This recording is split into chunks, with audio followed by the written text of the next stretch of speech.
Hi guys!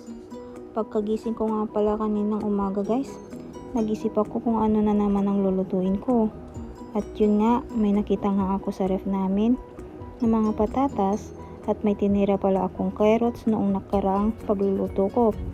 Kaya why not, naisipan kong itry ang isang putahe na first time ko lulutuin. Shrimp curry.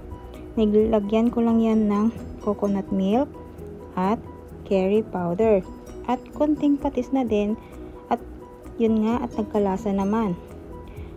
Ay, nasarapan naman yung mga anak ko at si Habi. Naubos nila lahat yung niluto ko.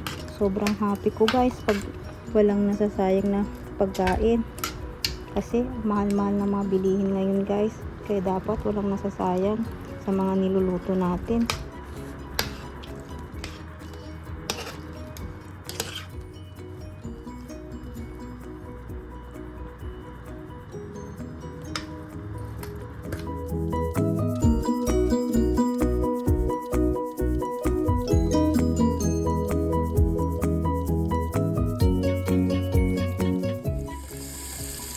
Habang papauwi naman kami galing work guys, nag-iisip na naman ako kung ano na naman kaya ang lulutuin ko.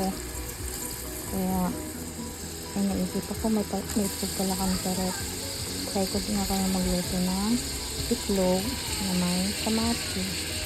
Usually ganito lang talaga ginagawa ko guys, itlog na may kamatis. Pero may nakita ako sa ref na malunggay. Try ko kayang lagyan ng malunggay to. At yun, pwede naman pala. Kaya pinatikin ko sa hubby ko. Yun, nasarapan naman siya. Sana magustuhan din ng mga anak ko. Yun lang guys. Thank you for watching.